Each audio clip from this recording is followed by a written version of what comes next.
भारत की भूभौतिकी या प्लेट विवर्तनिकी के साक्ष्यों का हम लोग अध्ययन कर रहे थे।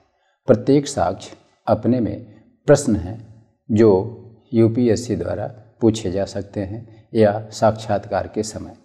हमारा अगला बिंदु है एविडेंस है shifting of Kosi valley is the result of subduction of Malda gap, अर्थात कोसी घाटी के स्थानांतरण का मेन कारण मालदा गैप का अधोगमन या निमज्जन है।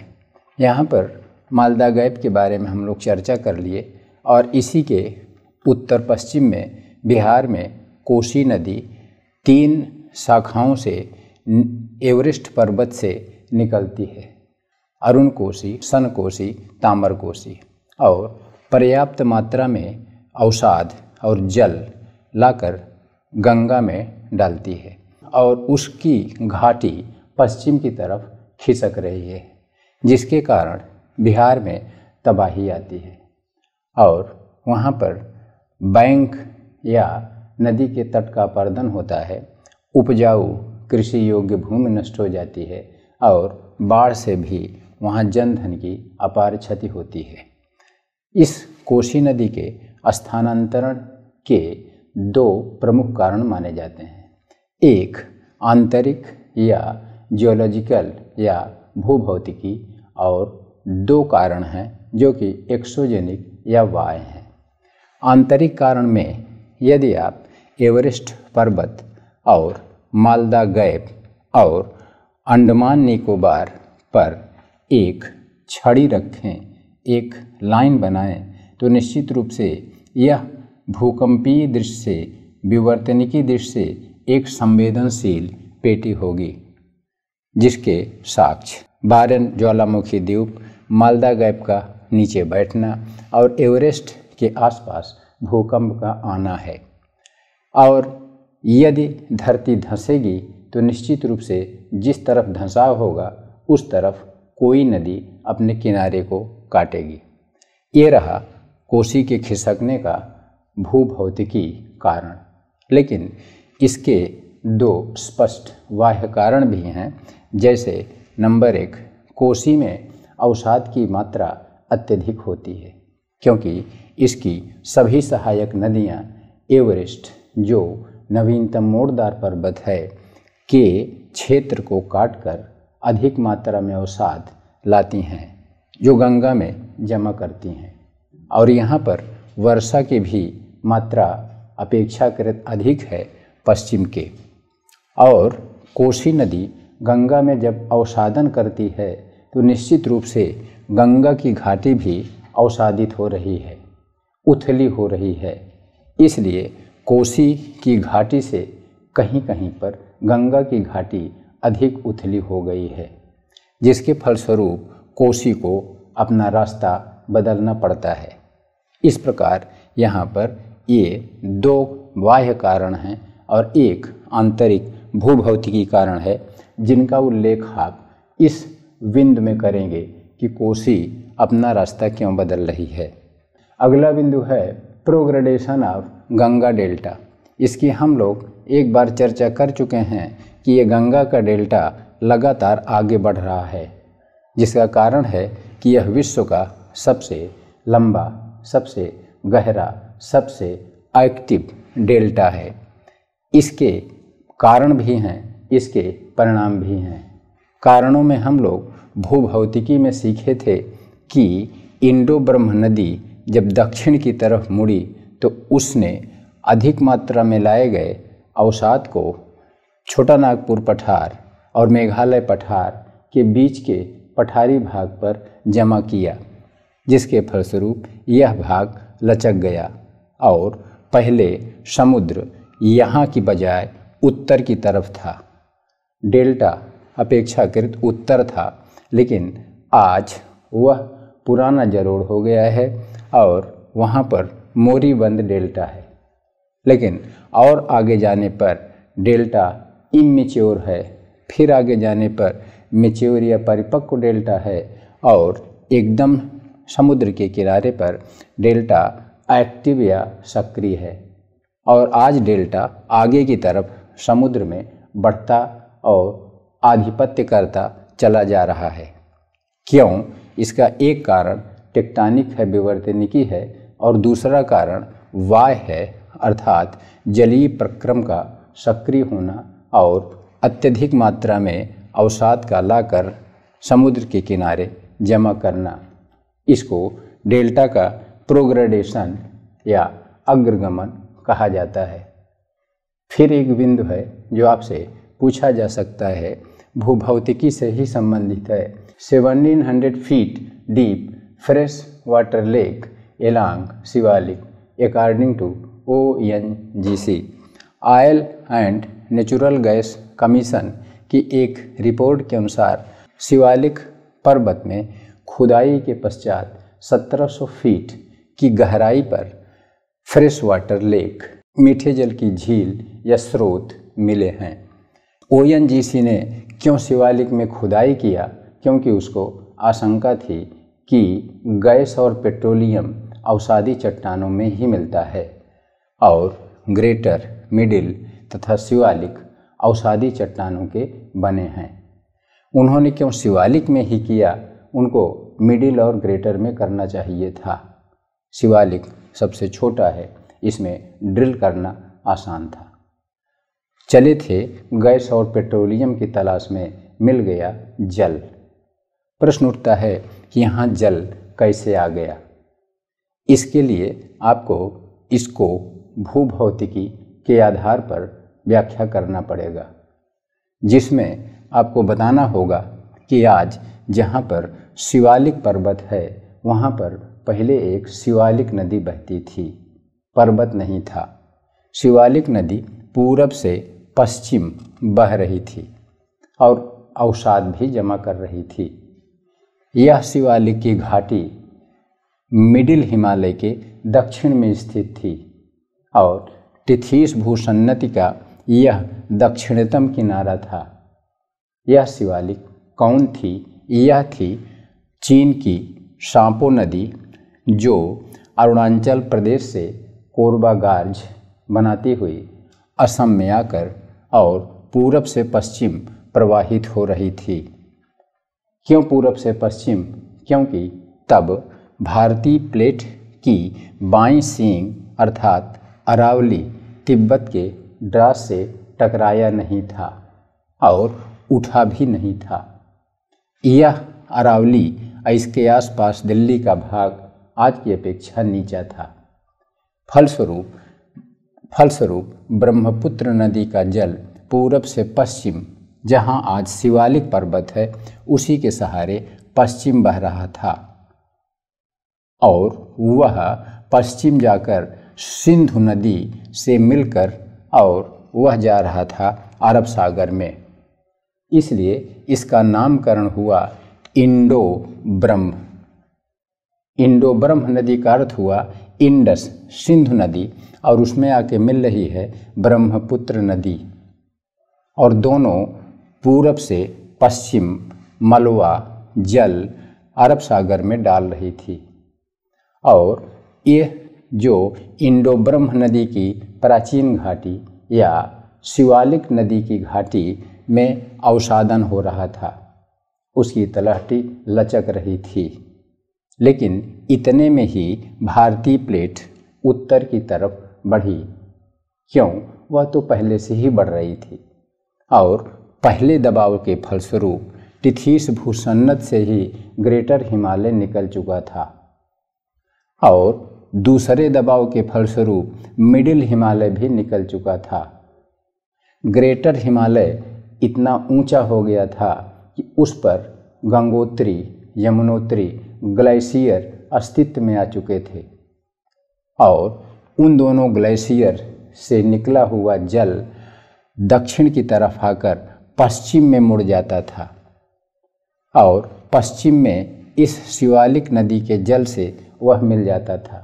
इससे स्पष्ट होता है कि यमुना और गंगा दोनों नदियां पश्चिमवाही थी और यह हरियाणा से होती हुई पश्चिम में राजस्थान, आज के राजस्थान के तलवारा झील में सूख जाती थी। आज भी उनके अवशेष हैं मरकंडा और घग्घर, और मिलन के बाद उनको कहा जाता था सरस्वती। गंगा जमुना जहाँ मिलेंगी सरस्वती होंगी ही। पहले पश्चिम में थी सरस्वती, जिसका जिक्र हम लोग डिटेल में करेंगे, पैलियो चैनल ऑफ सरस्वती।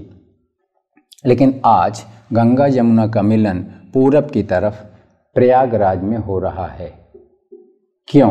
क्योंकि प्लेट विवर्तनिकी के कारण जब भारत का पश्चिमी भाग, जिसका अगला पार्ट अरावली था, उत्तर की तरफ बढ़ा और तिब्बत के द्रास के पास टकराया, तो निश्चित रूप से अरावली का भाग ऊपर उठ गया, और अरावली के भाग के ऊपर उठने से ही यहाँ का ड्रेनेज परिवर्तित हुआ। उसी समय अरावली का यह भाग ऊपर उठा और उसी समय प्रायद्वीपीय पठार के अग्रभाग का दबाव तिथिस भूषण नदी के सबसे दक्षिणी किनारे अर्थात शिवालिक नदी के मलबे पर पड़ा, जिससे शिवालिक भी ऊपर उठा, अस्तित्व में आ गया। ध्यान रखिएगा, दो भौगर्भिक घटनाएं एक साथ हुई। अरावली भूभाग का ऊपर उठना, इमरजेंस, और शिवालिक का अस्तित्व में आना। अब जब अरावली ऊपर उठा तो निश्चित रूप से शिवालिक नदी, जिसको इंडो ब्रह्म नदी भी कहा जाता था, वह जल समस्याग्रसित हो गया कि किधर जाए। लेकिन ईश्वर समस्या देता है तो समाधान भी। प्रायद्वीपीय पठार का अग्रभाग जब शिवालिक के नीचे या हिमालय की तीनों रेंजेस के नीचे धंस रहा था, तब यहाँ पर बनी एक खाई, ट्रेंच, उस खाई में भर गया इस ब्रह्मपुत्र, जो कि भारत में इंडो ब्रह्म कहलाई या शिवालिक कहलाई, उसका जल के साथ हिमालय से आने वाली नदियों ने, जिसमें अब गंगा और यमुना भी पूर्ववाही हो गईं, कोसी, काली, तीस्ता, सब नदियों ने इसको पाट दिया। इसमें इंडो ब्रह्म का भरा हुआ जल अब समुद्र में पहुंचने के लिए रास्ता ढूंढने लगा। आप बताइए, क्या वह रास्ता अरावली की तरफ जाएगा, वह रास्ता दक्षिण के पठार की तरफ, जो लगभग 150 मीटर इस प्लेन से ऊंचा है, उधर जाएगा, या वह रास्ता पूरब की तरफ जाएगा? इसका समाधान सरल है। पश्चिम और दक्षिण बिल्कुल नहीं जाएगा, क्योंकि पश्चिमी भाग भी उठा और उसी के संपर्क में रहने के कारण पठार का कगार भी अवरोधक का काम किया। पश्चिम भाग के उठने के फलस्वरूप पूरब का भाग धंसने से इस जल को एक रास्ता मिला, और वह मेघालय पठार और छोटा नागपुर पठार के बीच धंसे पठार के ऊपर से प्रवाहित होने लगा। जल तो निकल गया, लेकिन यहाँ पर कुछ जलोढ़ जमा हो गया, जो आज मालदा गैप है। इस तरह से यह है कथा शिवालिक नदी की या प्राचीन इंडो ब्रह्म नदी की। अब इस प्रश्न का उत्तर आप दे सकते हैं कि 1700 फीट की गहराई पर मीठे जल के स्रोत शिवालिक में क्यों मिलते हैं?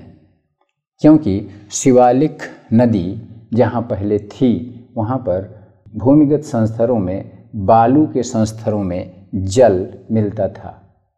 आज भारतीय भूभौतिकी के फलस्वरूप वहाँ एक पहाड़ भले हो गया, लेकिन वो जल के स्रोत हैं, जो सिद्ध करते हैं कि आज जहाँ शिवालिक पर्वत है, वहाँ नदी बहती थी। यह है प्रकृति का नियम। इसलिए जब आप किसी दुख में रहें, किसी नदी में लुढ़क के चले जा रहे हैं, तो आप निश्चित रूप से समझ लीजिए कि आपको एक किनारा मिलेगा। किनारा ही नहीं, आपकी ऊंचाई की लोग तारीफ भी करेंगे, जैसे शिवालिक की। इस तरह से आज यहाँ पर ONGC वालों ने जब ड्रिलिंग किया तो जल मिला, फ्रेश वाटर लेक। उनकी चिंता तो बढ़ गई कि उनकी लागत भी नहीं लौटी। लेकिन हम लोगों के लिए यह एक वरदान है। हम लोगों माने इस गंगा के मैदान में रहने वाले लोगों के लिए। क्यों कि गंगा के मैदान में भूमिगत जल सीमित है, दोहन असीमित है। वर्षा का जल उस तीव्र गति से नहीं रिचार्ज हो रहा है जिस गति से हम जल निकालकर समुद्र की तरफ प्रवाहित कर दे रहे हैं। और जो कुछ जल भूमिगत है वह प्रदूषित भी हो रहा है। निश्चित रूप से आने वाले संकट में हम गंगा के मैदान के लोगों को न तो जल मिलेगा न तो वह प्रयोग करने लायक होगा। उस समस्या के समाधान के लिए प्रकृति ने पहले ही वरदान दे रखा है, क्योंकि प्रकृति जानती है कि अब इंसान किधर सोचेगा, क्या शरारत करेगा। प्रकृति जननी है, माँ है, वो बच्चों की शरारत पहले ही जान जाती है, इसलिए उनकी व्यवस्था की रहती है। तो निश्चित रूप से आपसे इस पर भी अलग से प्रश्न पूछा जा सकता है कि शिवालिक पर्वत के नीचे आधा स्तर जल का भविष्य कैसा है। बहुत ही उज्जवल है और वही काम आएगा गंगा के मैदान के लोगों के लिए। जब वर्षा की कमी हो जाएगी, ग्लोबल वार्मिंग हो जाएगी, भूमिगत जल कम हो जाएगा और प्रदूषित हो जाएगा। इस तरह से प्रकृति माँ बहुत ही उदार है। यदि पश्चिम में राजस्थान, गंगानगर, जैसलमेर, जोधपुर, बाड़मेर इन जिलों के लोग आज जल के संकट से पीड़ित हैं, तो निश्चित रूप से प्रकृति ने उनको कुछ दिया है। और यहाँ पर पैलियो चैनल ऑफ सरस्वती नदी की पूरा चैनल में रिसर्च से पता लगता है कि वहाँ पर मीठे जल के अपार स्रोत हैं, जो पूरे राजस्थान या पूरे मरुस्थल या पश्चिमी भारत के काम में आएंगे। इस तरह से यह प्रश्न भी भारतीय प्लेट की भूभौतिकी से संबद्ध है। अगला प्रश्न है changing of course of Indo Brahm due to Delhi rising. Delhi के ऊपर उठने के फलस्वरूप इंडो ब्रह्म नदी का मार्ग परिवर्तित हुआ। इसकी चर्चा हम लोग अभी डिटेल में कर दिए हैं। कैसे? इंडो ब्रह्म नदी चीन की सांपो नदी ही है, जो अरुणाचल के ग्रेटर हिमालय के कोरबा गार्ज से बहकर भारत में प्रवेश कर और पश्चिम की तरफ बहती थी, जिसे शिवालिक कहा जाता था। और यह आज के शिवालिक पर्वत के सहारे पश्चिम में इंडस या सिंधु नदी से मिलती थी, इसलिए इसको इंडो ब्रह्म कहा जाता है। अभी हम लोग डिस्कस किए कि इंडो ब्रह्म ने क्यों अपना रास्ता बदला। पश्चिम वाहिनी थी तो पश्चिम वाहिनी ही रहना चाहिए था। गंगा और जमुना पश्चिम वाहिनी थी तो क्यों पूर्व वाहिनी हुई? इसका एक ही उत्तर है कि भारत के पश्चिमी भाग का उत्तर की तरफ जाना 12 सेंटीमीटर प्रति वर्ष की दर से तिब्बत से द्रास स्थान पर टकराना, परिणाम स्वरूप अरावली क्षेत्र का ऊपर उठना। जैसे ही अरावली उठा, भारत का पूरा ड्रेनेज परिवर्तित हो गया और विशेष रूप से इंडो ब्रह्म ने अपना रास्ता परिवर्तित कर वह आज मेघालय पठार और छोटा नागपुर पठार के बीच से बहती हुई मालदा गैप का निर्माण करती है। अगला एक बिंदु है 8000 to 6000 metre deep alluvium in Ganga plain. Ganga के मैदान में 8000 से 6000 मीटर मोटा या गहरा जलोढ़ है। गंगा का मैदान कहाँ से शुरू होता है, इसको हम लोग यहाँ पर दिल्ली रेंज के पास यमुना के सहारे जब गंगा के मैदान का अध्ययन करेंगे तब अलग करेंगे। इसमें ऊपरी गंगा का मैदान, मध्यवर्ती गंगा का मैदान और निचले गंगा का मैदान आता है। लेकिन इसी के साथ जुड़ा हुआ है असम प्लेन भी। लेकिन एक प्रश्न पूछा जाता है कि इसमें जो गंगा के मैदान में जो एलुवियम या जलोढ़ जमा हुआ कौन लाया, कहाँ से लाया। निश्चित रूप से जब भारतीय पठार उत्तर की तरफ बढ़ा तो कोई धावक या कोई जानवर या कोई चीज़ आगे बढ़ती है तो वह आगे की तरफ झुक जाती है, पीछे की तरफ उठ जाती है। हमी को यदि आगे की तरफ दौड़ना है तो हम कभी भी ऐसे सीना तान के नहीं दौड़ेंगे, निश्चित रूप से आगे झुक कर ही बढ़ेंगे। इसी तरह से भारतीय प्लेट जब उत्तर की तरफ बढ़ी तो इसका यह अगला भाग झुक गया और इस पर हो रही वर्षा अत्यधिक तीव्र थी। क्योंकि पहले भारत का यह पठारी भूखंड दक्षिण में भूमध्य रेखा पर था और भूमध्य रेखीय वर्षा का जल अपना रास्ता इस पर डेवलप किया, नदी घाटी विकसित किया और उत्तर इस खाई में अवसाद भरने लगा, जिसमें चंबल, बेतवा, केल, शोल नदियाँ थीं और इस प्रायद्वीपीय पठार के झुककर सबडक्ट होकर नीचे लगभग 6 से 8 किलोमीटर गहरा ट्रेंच बनाते हुए इसके टिथीस भूसन्नत में दबाव से ग्रेटर, मिडिल और शिवालिक पर्वतों की उत्पत्ति हुई।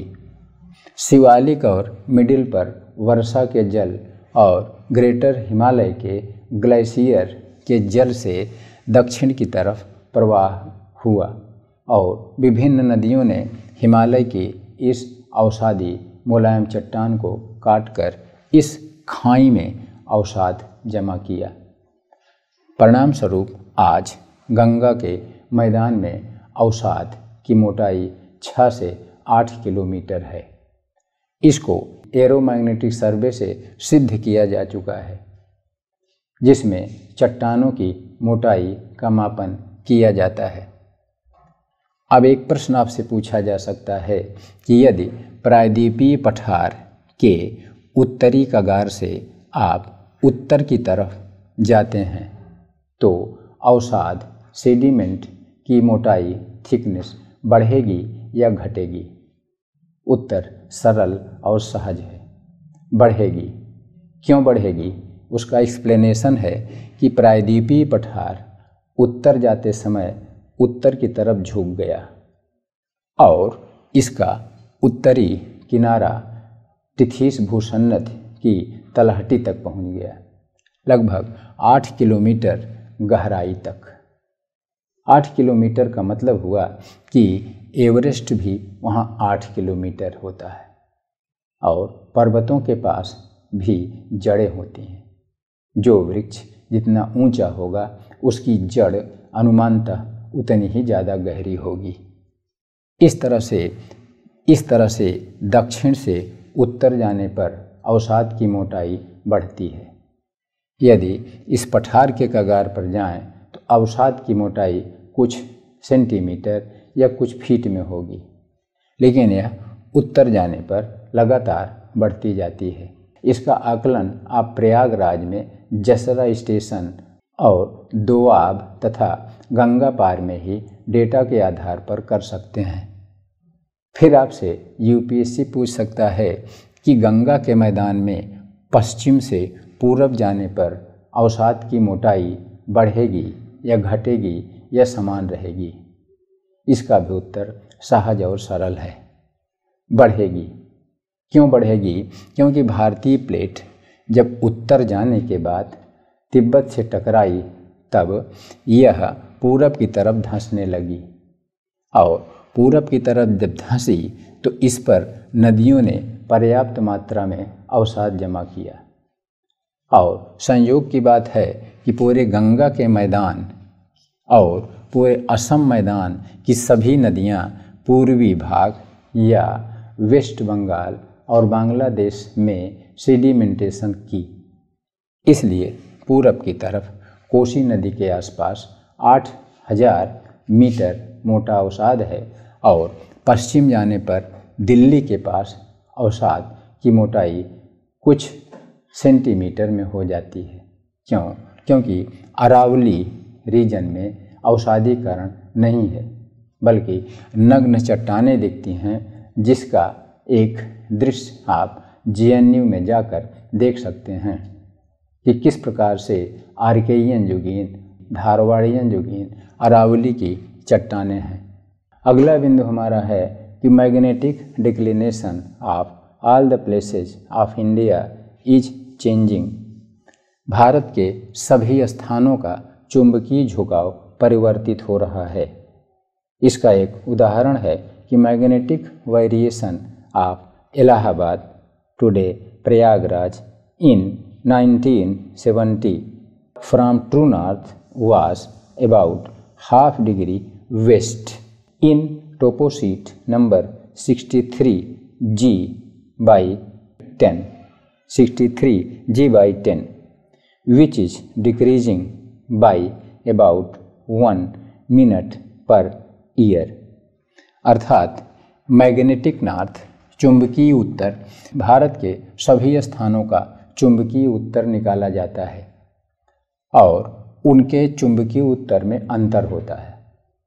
क्योंकि जैसे प्रयागराज है, इलाहाबाद है, यहाँ पर यदि एक ऐसे पॉइंटर रखें जो उत्तर या ज्योग्राफिकल नॉर्थ की तरफ यह पॉइंट कर रहा है, निश्चित रूप से मैग्नेटिक नॉर्थ इस ज्योग्राफिकल नॉर्थ या नॉर्थ पोल के पश्चिम है। पहले अर्थात 2009 तक मैग्नेटिक नॉर्थ पोल कनाडा के पास एलिस मेरे द्वीप पर था, बिंदु पर था, अर्थात मैग्नेटिक डिक्लिनेशन इतना था। इन दोनों के बीच यदि कोण निकाला जाए तो यह ½ डिग्री वेस्ट, ये वाला ½ डिग्री वेस्ट होगा। लेकिन भारतीय प्लेट उत्तर पूरब जा रही है, अर्थात यह बिंदु प्रयागराज का भी उत्तर पूरब जा रहा है।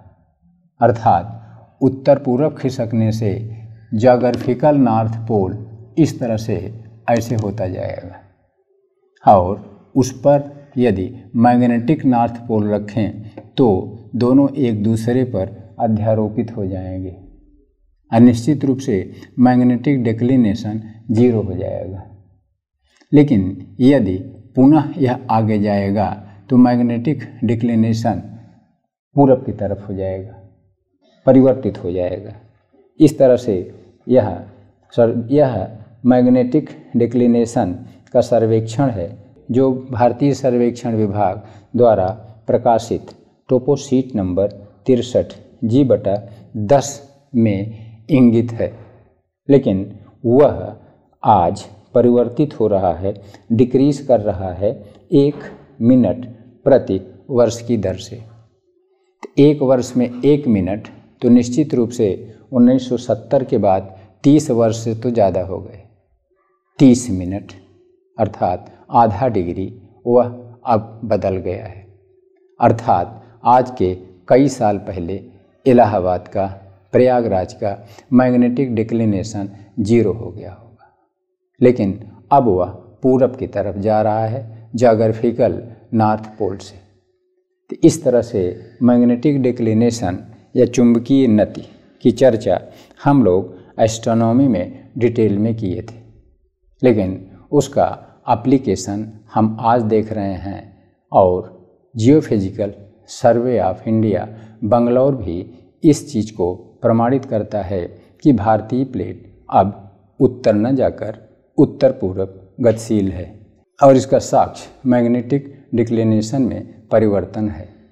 इस तरह से यह सभी बिंदु हैं जो भारत की भूभौतिकी या प्लेट विवर्तनिकी से संबंधित हैं, लेकिन इनके लक्षण पृथ्वी की सतह पर, भारत की भूमि पर दिखते हैं। इसलिए यह आज जियोफिजिक्स से संबंधित करंट इश्यूज हैं जिनको आप अपने ध्यान में रखिएगा।